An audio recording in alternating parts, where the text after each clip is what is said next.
नमस्कार दोस्तों, एक बार फिर से स्वागत है आपका एक और नए लाइव सेशन में। कैसे हैं आप? एक बार फिर से आप सबका हार्दिक स्वागत, अभिनंदन। जय श्री राम, राधे राधे। चर्चा करेंगे आज के सेशन में। कल ये सेशन नहीं हो पाया था। कल जो है वो घर में छोटा सा प्रोग्राम था। गोपाल का जो है वो, गोपाल मेरा पुत्र बेटा, उसका जन्मदिन था, तो इसलिए कल ये सेशन हो नहीं पाया। तो आज चर्चा करते हैं। पहले जैसे पढ़ा तो हमने बहुत सारा है, तो आइए जो पढ़ा है क्या उससे क्वेश्चन आते हैं, इसका आंकलन करने के लिए बीच में एक छोटा सा प्यारा सा टेस्ट करते हैं और मुगल साम्राज्य के कुछ 50 क्वेश्चन इस सेशन में करके देखते हैं, ताकि हमें एक आइडिया लगे कि जो हम पढ़ रहे हैं वो कहाँ तक सही है। ठीक है, तो आइए करते हैं शुरुआत आज के सेशन की। ज्योति अग्रवाल जी, जया सैनी जी, कैसे हैं आप? जीके विद मुकेश, स्वागत आपका। और एक के स्वागत आपका। लाभू राम जी, स्वागत आपका। बसंती मीना जी, स्वागत आपका। मुगल साम्राज्य की कुछ प्रीवियस ईयर क्वेश्चन करते हैं और उस क्रम में पहला क्वेश्चन आपके स्क्रीन पर आ रहा है। ये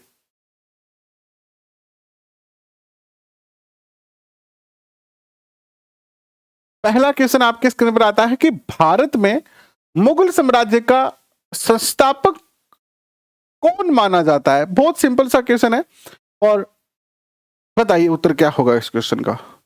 भारत में मुगल साम्राज्य का संस्थापक किसे माना जाता है? L1 में भी मुगल काल है, तो L1 और L2 दोनों के लिए ही एक तरीके से ये जो क्वेश्चन है वो काम में आ जाएंगे। सेकंड ग्रेड SST 2012 में ये क्वेश्चन पूछा गया था और आप सब जानते हैं कि जहीरुद्दीन मोहम्मद बाबर, कौन? जहीरुद्दीन मोहम्मद बाबर जो है वो भारत में मुगल साम्राज्य के क्या रहे हैं? संस्थापक रहे हैं। और हमने इनके बारे में विस्तार से पढ़ रखा है, किस तरीके से इन्होंने जो है वो भारत के अंदर जो है वो बाजरे के खेत में बैठ के खाना खाया, पानी पिया, चाय पी और फिर घाघरा के लिए वो जो है वो चले गए। तो इस पे ज्यादा चर्चा नहीं करने की आवश्यकता है। बाबर और भारत में मुगल साम्राज्य की जो स्थापना हुई थी वो 17 अप्रैल 1526 के अंदर जो युद्ध हुआ था आपका, उस कौन सा युद्ध है ये बताओ? कौन सा युद्ध है ये? ये युद्ध है आपका पानीपत का प्रथम युद्ध। पानीपत का जो प्रथम युद्ध हुआ था, इस युद्ध से जो है वो भारत में मुगल साम्राज्य का स्थापत्य जो है वो कायम होता है और बाबर और लोधी शासकों के मध्य जो है ये युद्ध होता है। ठीक है, नेक्स्ट क्वेश्चन देखिएगा।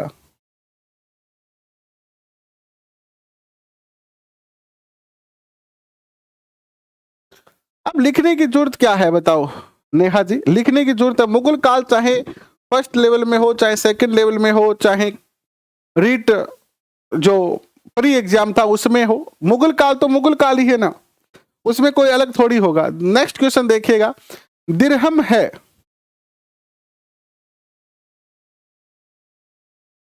एक्चुअली रात को जो कोर्स क्लास चलती है वो सेकंड लेवल की थी, तो बस वो उसी क्रम में जो है वो सेकंड लेवल लिखा हुआ था दिरहम।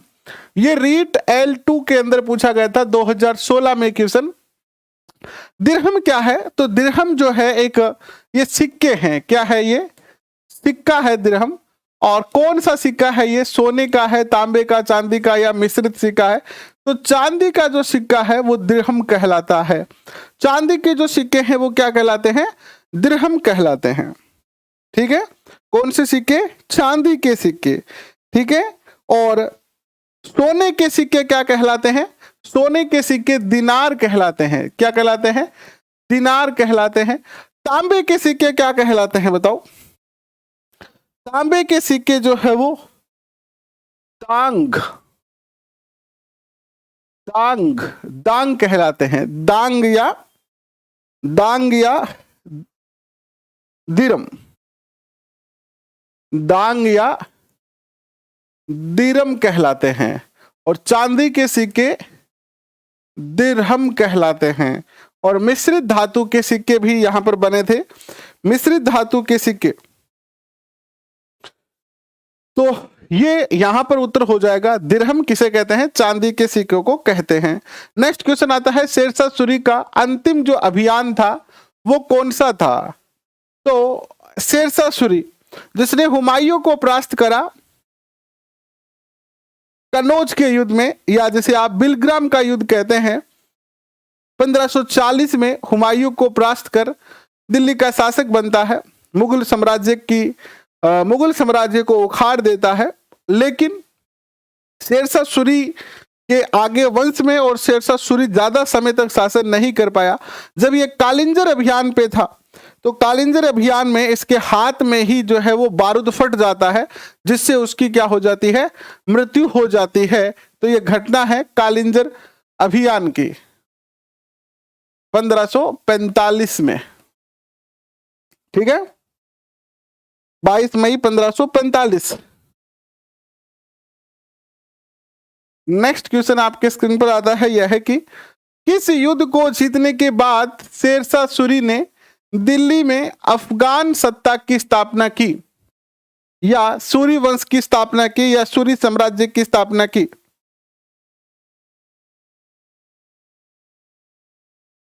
नहीं, ऐसी कोई बात नहीं है। रीट का दोनों का ही लेवल लगभग एक जैसा ही है ना?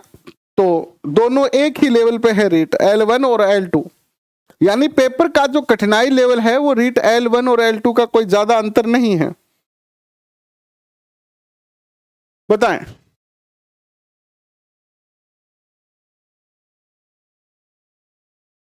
किस युद्ध को जीतने के बाद? तो बिलग्राम का युद्ध कहते हैं इसको, 22 मई को हुआ था ये।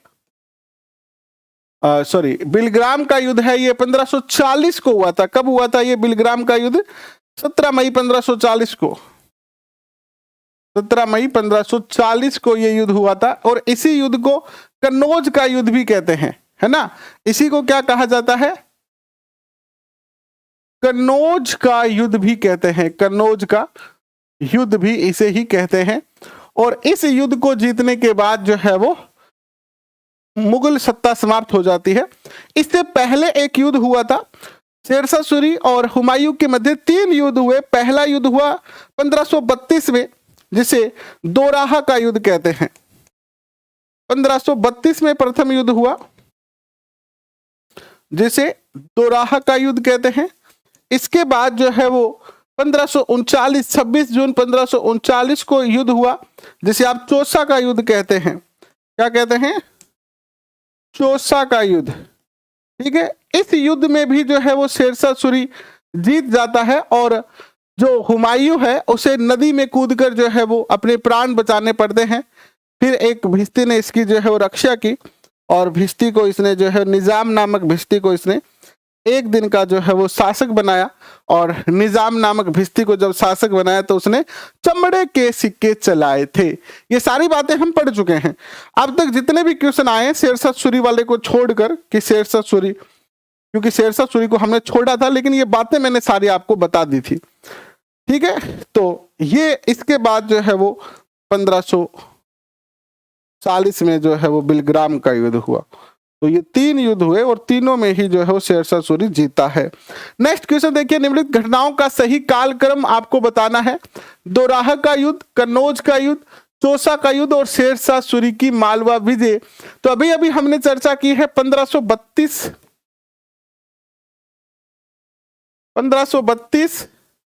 और 1539 और 1540।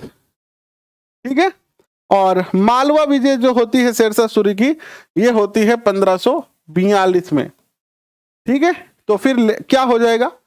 1 नंबर, 2 नंबर, 3 नंबर और 4 नंबर। तो ऐसे ही नंबर सेट करो, 1 के बाद 3, फिर 2, फिर 4। तो 2 नंबर उत्तर आपका होता है यहां पर सही। ठीक है,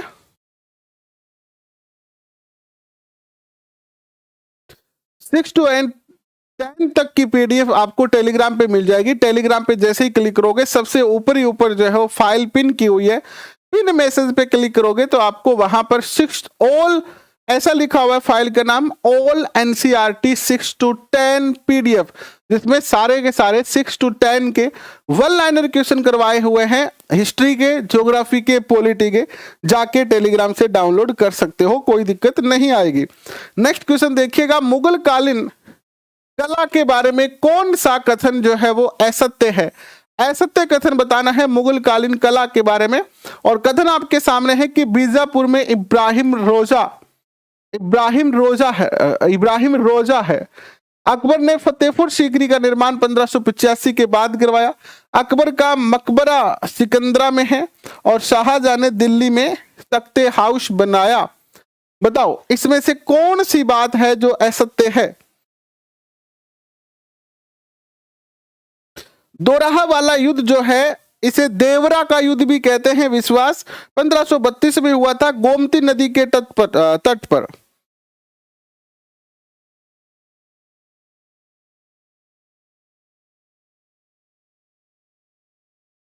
ठीक है, तो यहां पर ये जो बात लिखी है कि अकबर ने फतेहपुर सीकरी का निर्माण जो है वो 1585 के बाद करवाया था, ये बात यहां पर गलत है। अकबर ने गुजरात विजय के बाद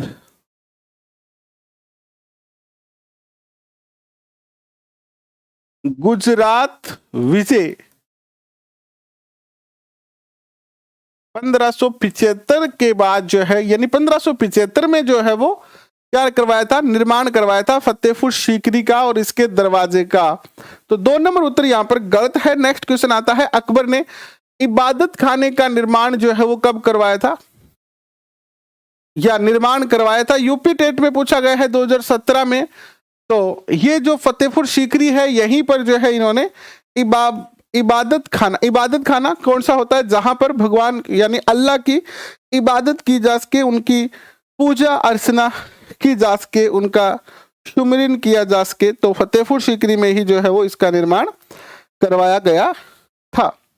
तो 4 नंबर ऑप्शन आपका सही हो जाएगा। नेक्स्ट क्वेश्चन देखिएगा, और इतिहासकार कहते हैं कि गुजरात विजय के उपलक्ष्य में ही जो है वो इसका निर्माण करवाया गया था। गुजरात विजय 1575। नेक्स्ट क्वेश्चन आपकी स्क्रीन पर, किस मुगल शासक को आलमगीर कहा जाता है? आलमगीर किसे कहा जाता है बताए? कौन सा मुगल शासक है आलमगीर कहलाया? आलमगीर का अर्थ क्या होता है? आलमगीर का अर्थ होता है विश्व विजेता। क्या अर्थ होता है? विश्व विजेता।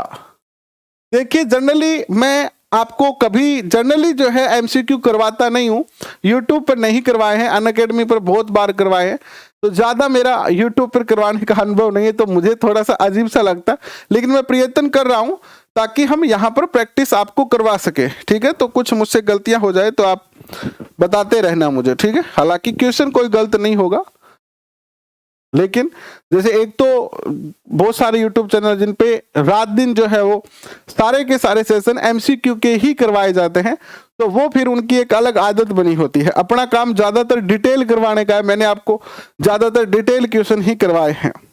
तो बताएं क्या होगा उत्तर? आलमगीर जो है औरंगजेब को कहा जाता था। विश्व विजेता किसे कहा जाता था? औरंगजेब को। नेक्स्ट क्वेश्चन, शाहजहां ने निम्नलिखित में से किस शहर में मोती मस्जिद बनवाई? शाहजहां ने, देखो इसको हमने थोड़ा ज्यादा डिटेल से नहीं पढ़ा है, अभी हम स्थापत्य कला और प्रशासनिक जो व्यवस्था है मुगल काल की वो पढ़े नहीं है, तो उसको पढ़ेंगे तो और चर्चा करेंगे।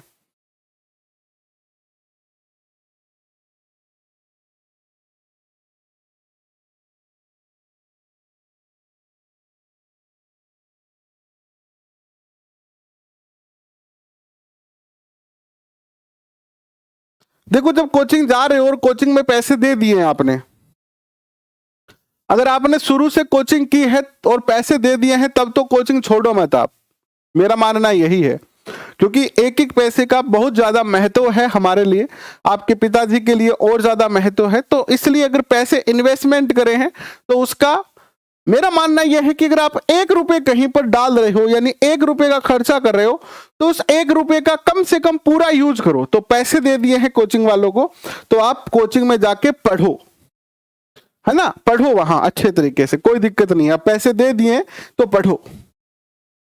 देखो, मोती मस्जिद का निर्माण करवाया था आगरा में। नेक्स्ट क्वेश्चन देखो, नूहे सिपीहर, नूहे सिपीहर की रचनाकार कौन है? नूहे सिपीहर, नूहे सिपीहर के जो रचनाकार है, ये मुगल काल की, जब स्थापत्य कला पढ़ेंगे हम, जब मुगल काल की हम जो है वो साहित्य पढ़ेंगे तब उसमें आएगा।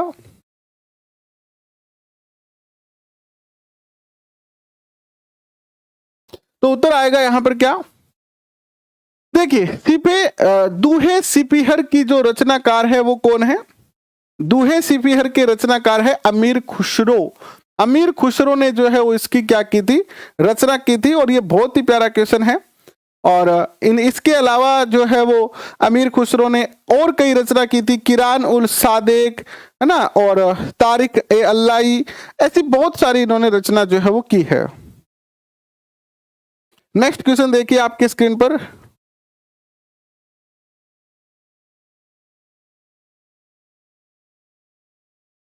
मैं बता रहा हूं ना आपको कि सेल्फ स्टडी तो आप देखो, सेल्फ स्टडी तो आपको कोचिंग जाने के बाद भी करनी पड़ेगी। एक बात अपने दिमाग में बैठा लो कि कोचिंग में जाने से आपका सिलेक्शन होगा, ये कोई भी कोचिंग वाला नहीं कहता है। कोई भी कोचिंग ये नहीं कहती है कि भैया मेरे पास आओ तुम्हारा सिलेक्शन हो जाएगा। कोचिंग का काम क्या है? कोचिंग का काम है आपको सही दिशा निर्देश देना, आपकी सहायता करना, आपको एक अच्छा डाटा क्रिएट करके देना, आपके मन में जो उलझन है विषय के बारे में, अलग अलग विषय को सरल करके आपके सामने रखना। कोचिंग का काम इतना है। अब आपको खुद पढ़ना पड़ेगा। कोचिंग से जो, मैं ये गलती कर चुका हूं, मुझे याद है मैं 2012 या 13 में गया था, शिखर कोचिंग करने गया मैं। और उस टाइम हम क्योंकि थोड़े नए ही थे, पहली बार तैयारी कर रहे थे। 2011 से मैंने तैयारी करनी शुरू की थी और फिर मैं 13 में चला गया, 12 में चला गया था कोचिंग करने के लिए। तो मुझे पता नहीं था कोचिंग में क्या होता है। मेरे दिमाग में बस यही था कि कोचिंग गए तो बस बाकी कुछ करना ही नहीं है। अब तो हम कोचिंग जाते थे, सुबह 8 बजे निकल जाते थे रूम से और शाम को 5 बजे आते थे। इतना दिन कोचिंग, लगभग इतना घंटे, 6-7 घंटे कोचिंग में रहते थे क्योंकि बहुत सारे विषयों की क्लास होती थी। अब 5-6 घंटे पढ़ने के बाद हम तो रात को आके सो जाते थे। हम तो नहीं पढ़ते थे कि भैया कितने घंटे पढ़ते हो, कि 7 घंटे पढ़ के आए। तो 7 घंटे कोचिंग में रहने का अर्थ है कि कोचिंग से तो आपने ज्ञान को बटोरा है, अब उसको घर पे आके पढ़ो। यानी सेल्फ स्टडी तो आपको हर कंडीशन में करनी पड़ेगी, चाहे ऑनलाइन पढ़ें, आप ऑफलाइन पढ़ें, चाहे आप कोचिंग में जाके पढ़ें। सेल्फ स्टडी तो करनी ही पड़ेगी। और सेल्फ स्टडी का अर्थ क्या है कि कोचिंग में आप मुगल साम्राज्य पढ़ के आए, या यहां से मेरे से मुगल साम्राज्य पढ़ा, या कहीं ऑनलाइन ऐप से मुगल साम्राज्य पढ़ा। अब आप घर पे बैठो, घर पे आओ, और आपने अगर 1 घंटा कोचिंग में पढ़ा है तो 1 घंटा उसको घर पे पढ़ो। आपके पास जो भी गाइड है, बुक है, जो भी आपके पास कंटेंट है, सोर्स है, उस सोर्स को खोलो और देखो कि जो कोचिंग में पढ़ाया है उसमें कुछ और बाकी नहीं रह गया क्या। तो एक तो कोचिंग वाला फिर से दौरान हो जाएगा, प्लस आप उसको याद भी करें और चेक करते रहें। चेक करने का अर्थ ये नहीं है कि कोचिंग वाले आपको गलत पढ़ा देंगे। कोचिंग वाले तो सही पढ़ाएंगे, लेकिन आप जब और खोजोगे ना तो इससे आपकी उत्सुकता बढ़ेगी, प्लस आपको ज्यादा याद होगा। तो सेल्फ स्टडी, अगर आप 5-6-7 घंटे कोचिंग में पढ़ते हो तो कम से कम 5 घंटे घर पर आप सेल्फ स्टडी करोगे, तभी काम चलेगा।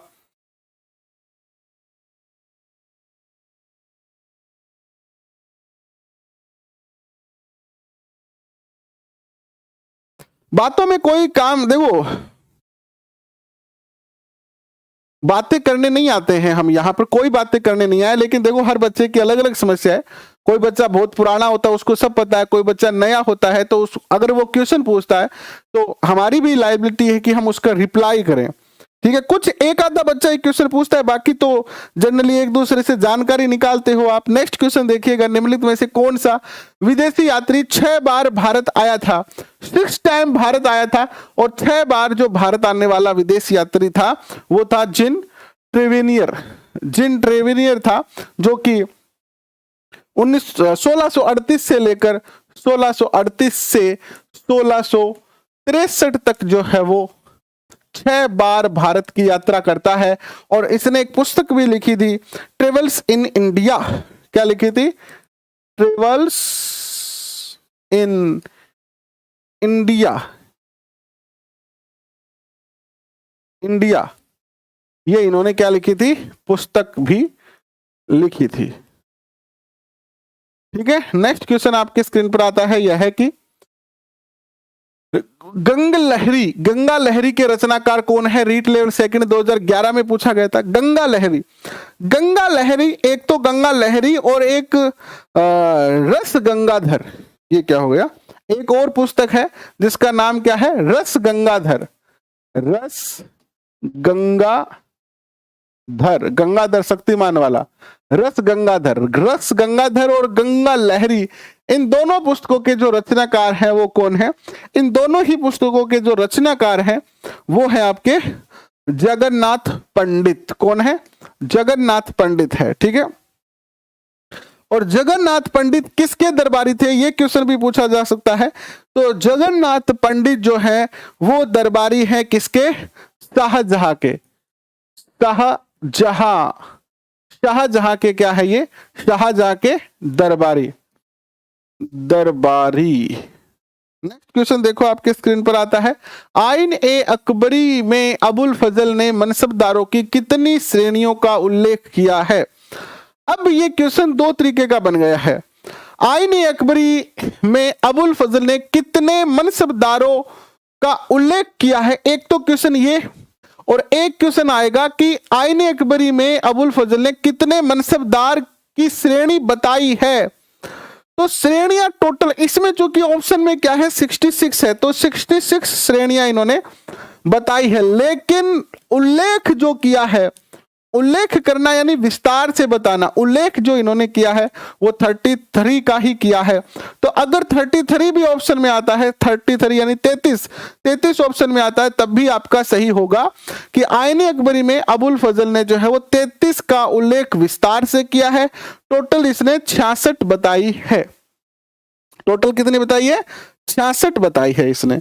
नेक्स्ट क्वेश्चन आपके स्क्रीन पर, अभी हम प्रशासनिक व्यवस्था पढ़े नहीं है मुगल साम्राज्य की, वो भी पढ़ेंगे कल से। राजा बीरबल की उपाधि किसे दी गई? रीट लेवल सेकंड 2011 में पूछा गया है क्वेश्चन। देखिए पिछले 3-4 दिनों से सेशन नहीं हो पाए थे, और आपकी भी बच्चों की मैं देख रहा हूं जो सेशन है उनमें बहुत कम बच्चे हैं, तो इसीलिए सोचा कि थोड़ा सा एक बार टेस्ट चेंज किया जाए, एक टेस्ट करके क्वेश्चन करे जाए, और फिर अपन अपना पहले रिवीजन का कोर्स पूरा करेंगे, फिर ही आगे अपन जो है वो एमसीक्यू की क्लासेस शुरू करेंगे। पहला टारगेट तो रिवीजन ही है अपना। तो ये एक बार बीच में माहौल चेंज करने के लिए आपके सामने जो है वो क्वेश्चन लाए गए हैं। तो राजा बीरबल जो है वो महेश दास की उपाधि है, ये हमने पढ़ा था कि बीरबल का जो मूल नाम है वो क्या है? महेश दास है। नेक्स्ट क्वेश्चन, किस मुगल बादशाह के काल को हिंदी साहित्य का स्वर्ण युग कहा जाता है? स्वर्ग युग या स्वर्ण युग कहा जाता है। तो हिंदी साहित्य के लिए अकबर का जो शासनकाल है वो स्वर्ण युग कहलाता है। आराम बाग अधोलिखित किस मुगल बादशाह ने बनवाया था? यूपी टेट 2020 में ये क्वेश्चन पूछा गया था। आराम बाग का निर्माण किसने करवाया था बताओ?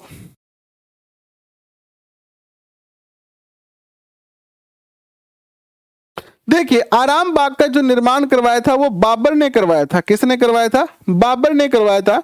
और बाबर ने आराम बाग का जो निर्माण करवाया है वो करवाया है कब? तो ये करवाया है 1528 में। 1528 में आगरा में।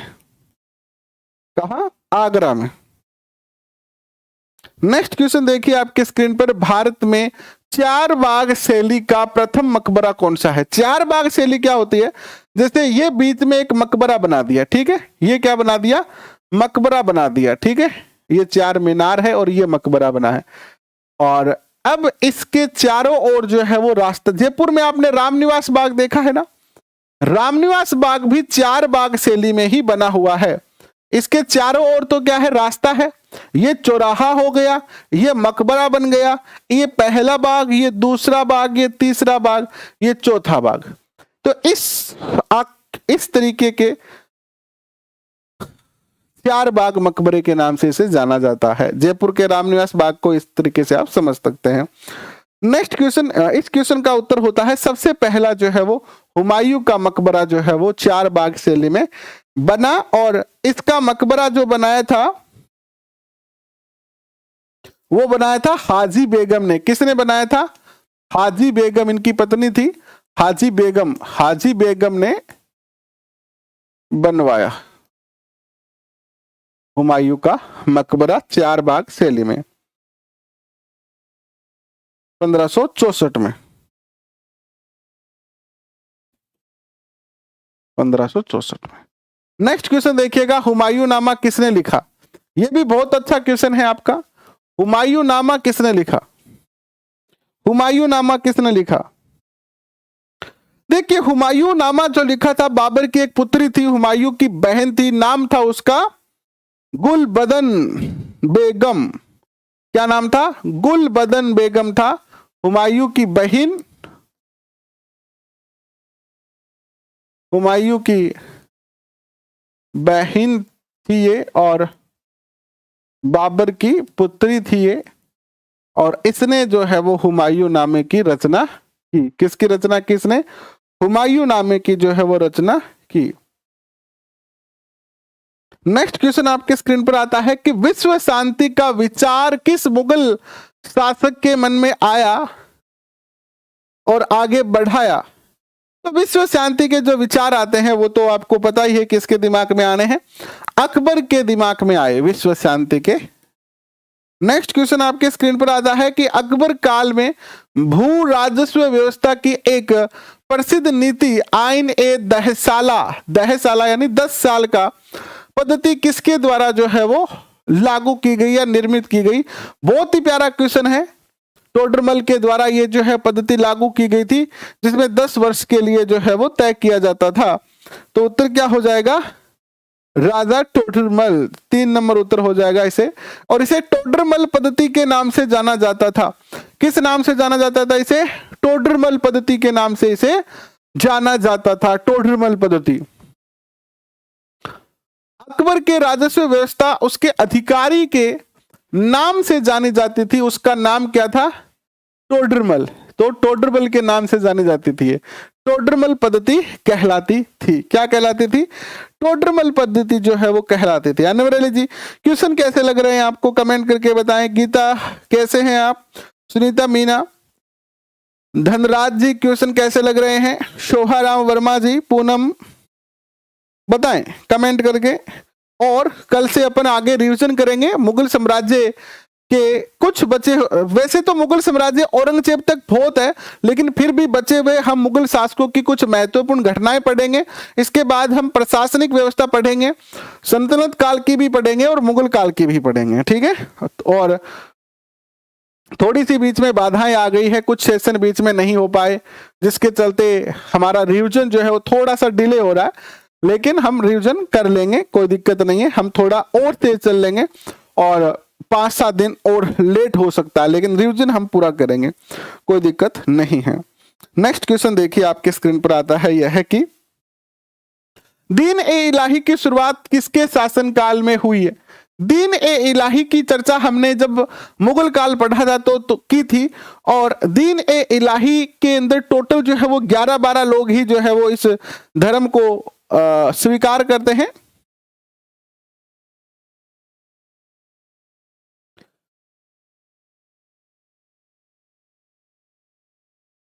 ठीक है, तो ये जो धर्म चलाया था दीन ए इलाही, ये किसने चलाया था? ये जो धर्म चलाया था,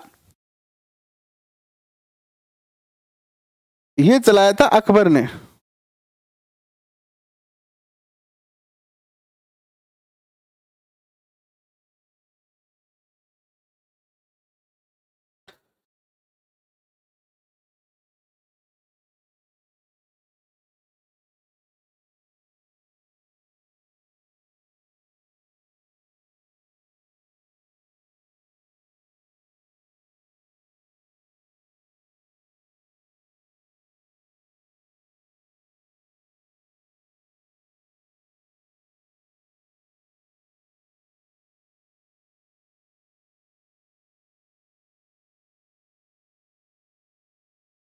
आगे बढ़ते हैं, नेक्स्ट क्वेश्चन देखिएगा।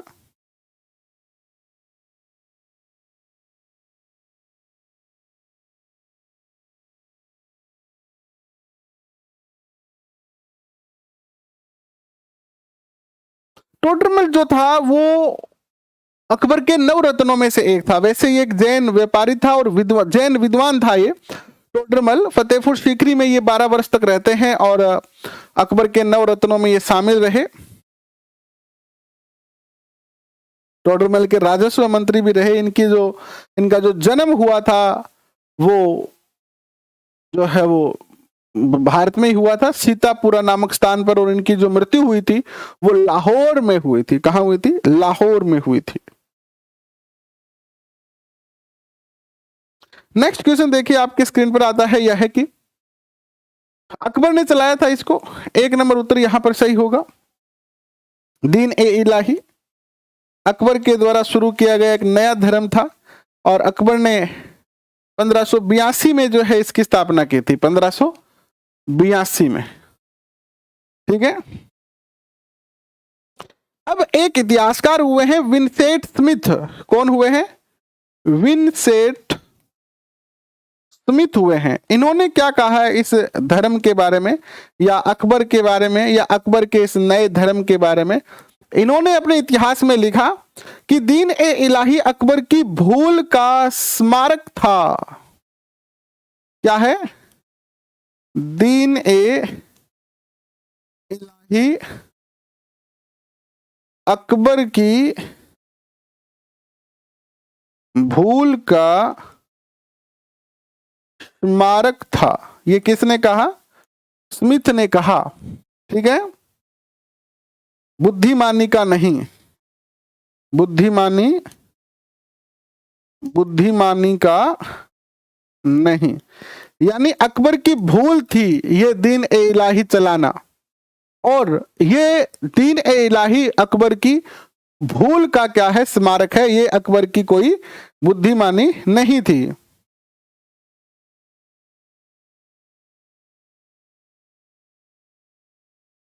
मैंने कहीं गलत कर दिया है क्या? अच्छा, बाबर कर दिया है मैंने, अकबर कर दो यहां पर। अकबर 1582, ठीक है। नेक्स्ट क्वेश्चन देखें। नेक्स्ट क्वेश्चन आपके स्क्रीन पर आता है, यह है कि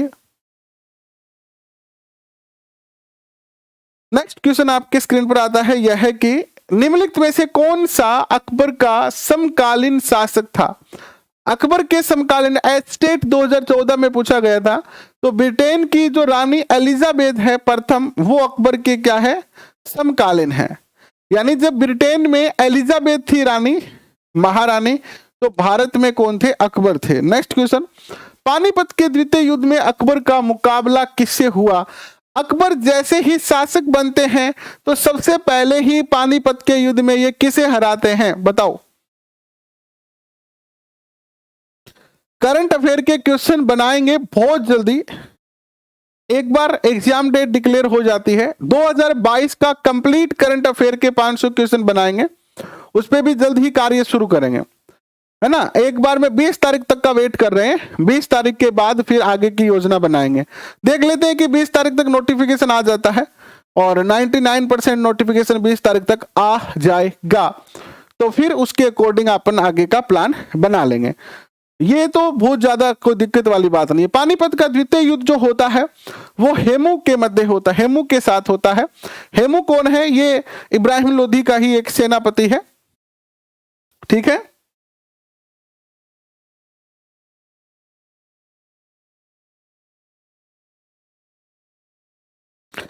मोहम्मद आदिल का सेनापति है, सॉरी क्या है ये? मोहम्मद आदिल, अफगान शासक मोहम्मद आदिल शाह के प्रधानमंत्री है हेमू, ठीक है। आदिल शाह का प्रधानमंत्री है ये, आदिल शाह का प्रधानमंत्री कौन है? हेमू। और ये अंतिम हिंदू शासक है जिनका दिल्ली पर अधिकार रहा। ये अंतिम हिंदू शासक है। हेमू जो है ये क्या है? हिंदू शासक है, याद रखना ये। और 5 नवंबर 1556 में जो है पानीपत का दूसरा युद्ध होता है। 5 नवंबर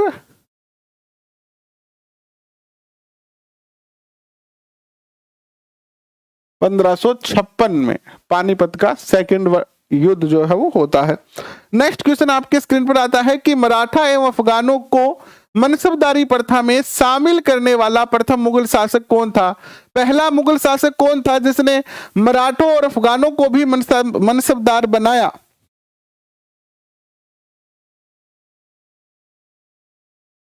देखो, मैं ज्यादा से ज्यादा आपको प्रयत्न कर रहा हूं करवाने का, लेकिन फिर भी मैं आपको कहूंगा कि आप अपने स्तर पर पढ़ते रहें, ठीक है। सेल्फ स्टडी से कभी भी मुख ना मोड़ें आप, सेल्फ स्टडी आपको 100% करनी ही है। तो बताएं उत्तर क्या होगा?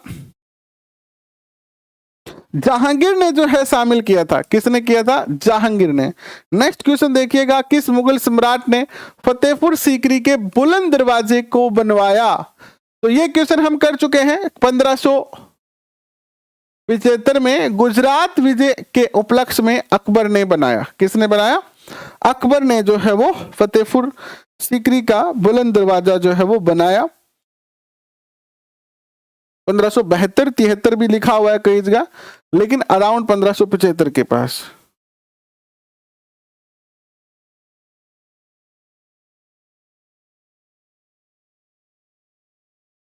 गीता रेगर, क्या बात हो गई?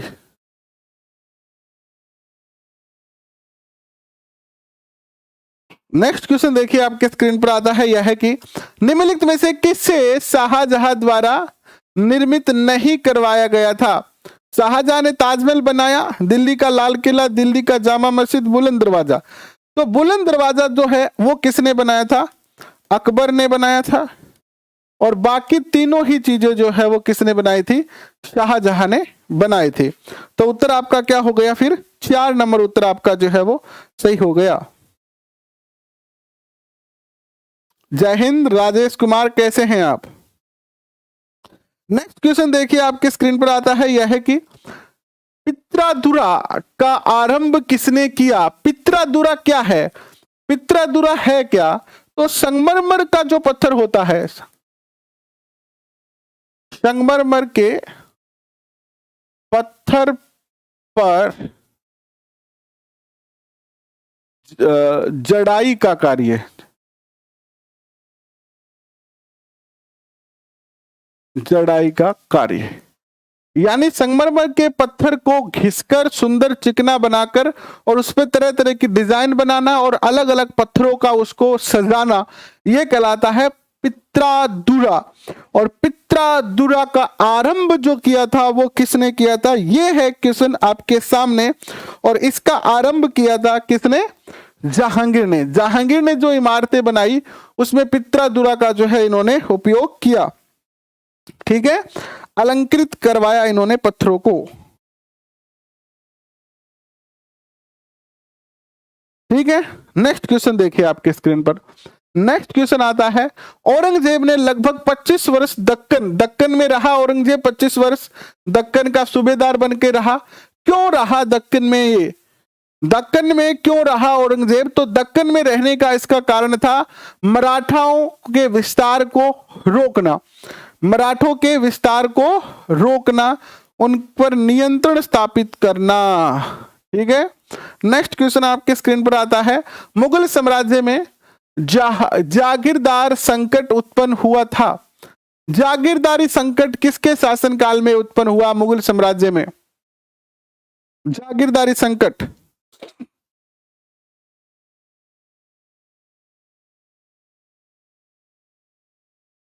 औरंगजेब के काल में। औरंगजेब के काल में जागीरदार जो है वो थोड़े बदमाशी करने लगे थे। नेक्स्ट क्वेश्चन देखिएगा, मुगल प्रशासन में शद्र उल उश शुदूर अर्थात मुख्य शुदूर क्या था? शद्र उश शुदूर क्या था बताएं? मुगल काल में शद्र उश शुदूर क्या था?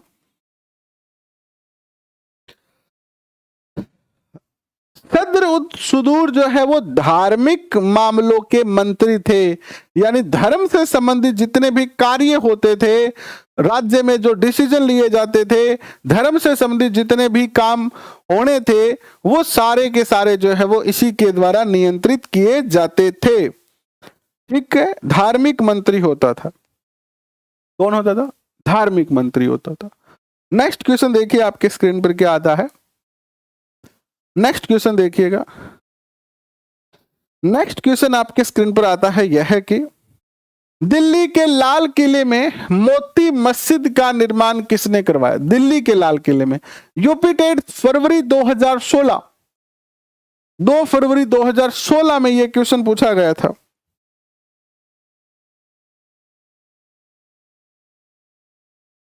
मोती मस्जिद ये एक मस्जिद है जो कि संगमरमर की बनी हुई है और दिल्ली के लाल किले में है, और इसका जो निर्माण करता है वो कौन है? औरंगजेब। कौन है? औरंगजेब ने जो है इस मस्जिद का निर्माण करवाया है दिल्ली के लाल किले में। नेक्स्ट क्वेश्चन, मुगल काल में केंद्रीय वित्त मंत्री को कहा जाता था, जो केंद्रीय वित्त मंत्री था उसे क्या कहा जाता था? बताएं। केंद्रीय वित्त मंत्री क्या कहा जाता था? दीवान ए कुल, दीवान ए कुल या दीवान ए आला? दीवान ए कुल या दीवान ए आला कहा जाता था। यह केंद्रीय वित्त मंत्री होता था। और जो अन्य मंत्री होते थे, जो अन्य मंत्री होते थे ना, अन्य मंत्री, अन्य मंत्रियों को क्या कहा जाता था? अन्य मंत्रियों को दीवान कहा जाता था। केवल दीवान कहा जाता था अन्य मंत्रियों को। नेक्स्ट क्वेश्चन, मुगल प्रशासन के दौरान सेना के मुखिया को किस नाम से जाना जाता था? सेना का जो मुखिया है वो क्या कहलाता था? मुगल प्रशासन में प्रशासनिक व्यवस्था हम पढ़ेंगे कल, पढ़ी नहीं है हम। अभी तक हमने केवल मुगल साम्राज्य के केवल शासकों को पढ़ा है, औरंगजेब तक। प्रशासनिक व्यवस्था हम कल पढ़ेंगे मुगल साम्राज्य की। आप आराम करो बसंती जी, कोई दिक्कत नहीं है। अगर आपकी तबीयत खराब है, स्वास्थ्य खराब है, 50 क्वेश्चन करवाते हैं, 15 क्वेश्चन हो रहे हैं, कोई दिक्कत नहीं, आप बाद में देख लेना, ठीक है। तो मुगल में सेना का जो मुखिया होता था वो कहलाता था मीर बख्शी। क्या कहलाता था? मीर बख्शी कहलाता था। नेक्स्ट क्वेश्चन, उश्र क्या है? उश्र, ये देखिएगा, कॉलेज लेक्चरर में पूछा गया था हिस्ट्री के अंदर 2016 में। उश्र क्या है?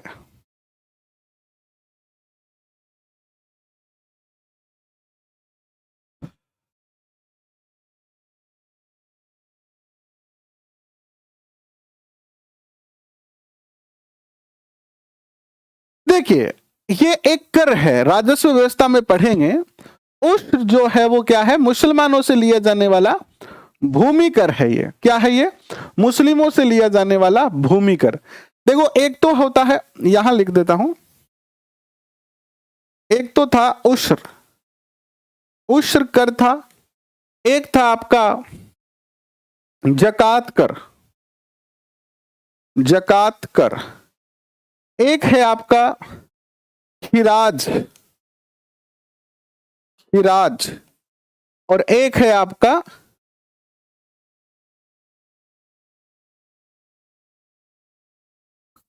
खम्स। ठीक है, ये 4 प्रकार के कर हैं।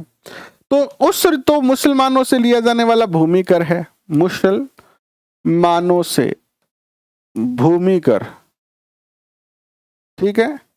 जकात जो है वो क्या है? जकात जो है वो क्या है? जकात धार्मिक कर था, मुसलमानों से लिया जाता था, मुसलमानों से धार्मिक कर।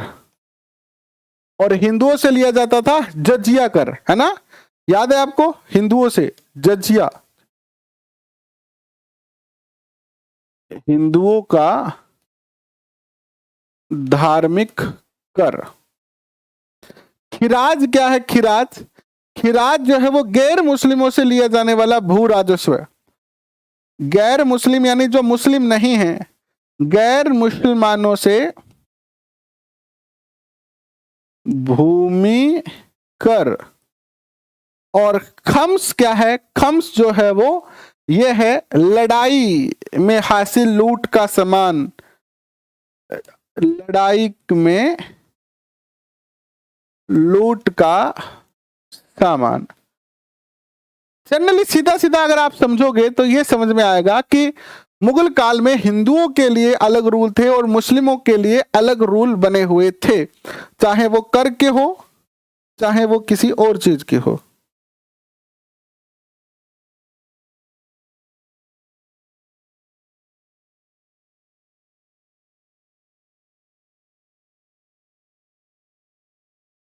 ठीक है, नेक्स्ट देखिए क्या आता है। नेक्स्ट क्वेश्चन आता है आपका, मुगल वंश काल की मुख्य राजभाषा क्या थी? मुगल काल की मुख्य राजभाषा क्या थी ये बताओ। एसएससी 2001, फिर एसएससी 2002, 2009, 2013, यूपीपीसीएस में 2012 और 15 में ये क्वेश्चन पूछा जा चुका है। बताओ क्या है ये? मुगल वंश की जो मुख्य भाषा थी वो क्या थी? फारसी थी। अब कंफ्यूजन होता है, ये क्वेश्चन इतना महत्वपूर्ण क्यों है? क्योंकि आप ये तो काट दोगे कि भाई हिंदी नहीं थी, हिंदी तो नहीं थी। अब आपके दिमाग में अगर नहीं पढ़ा हुआ है तो उर्दू करें कि अरबी करें कि फारसी करें, तो फारसी।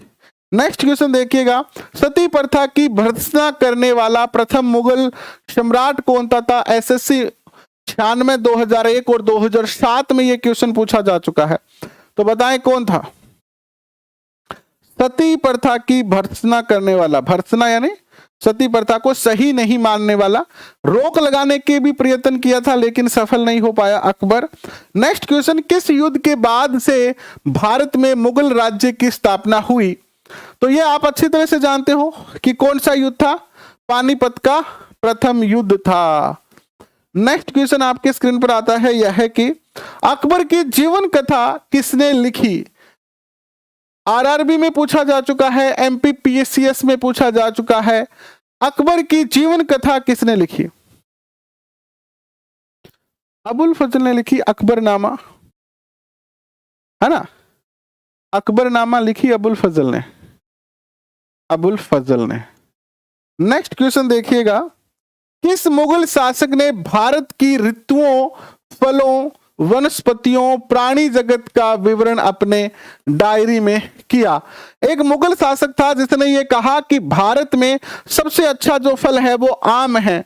भारत के अंदर 3 अभिशाप हैं, लू, आंधी और गर्मी। मैंने बताया था ना आपको, भारत के अंदर एक शासक है कृष्णदेव राय जो बहुत ही शक्तिशाली शासक हैं, और एक शासक राणा सांगा है जिनके शौर्य की इन्होंने प्रशंसा की। तो ये सारे के सारे कार्य जो है वो बाबर के समय हुए। बाबर ने इन सब का वर्णन जो है वो लिखवाया था। हुमायूं नामा किसके द्वारा लिखा गया था? हुमायूं नामा RSRTC 2099 में पूछा गया था। हुमायूं नामा किसने लिखाया था? हुमायूं नामा।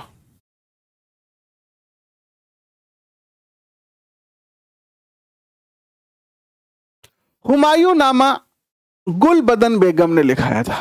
किसने? गुलबदन बेगम ने। नेक्स्ट क्वेश्चन देखिएगा, अकबर के शासनकाल में महाभारत को फारसी भाषा में अनुवाद किया गया, उस अनुबंधित महाभारत का नाम क्या है? SSC, RRB, CDS, high level के क्वेश्चन है, हाई लेवल के काम कर रहे हो आप, छोटे मोटे काम आप करते नहीं हो मुझे पता है। तो बता दो कि अकबर के काल में महाभारत का अनुवाद करवाया फारसी में। तो अब जो नई महाभारत फारसी में लिखी गई उसका नाम क्या था? उसका नाम था राज्यनामा। क्या नाम था? राज्यनामा था। क्या था? राज्यनामा। महाभारत का नाम क्या रखा गया? राज्यनामा रखा गया। ठीक है ना? नेक्स्ट क्वेश्चन देखिएगा। नेक्स्ट क्वेश्चन आपके स्क्रीन पर आता है, यह है कि कौन से मुगल सम्राट ने सैयद भाइयों को गिराया, सैयद भाइयों को गिराया? मोहम्मद शाह ने,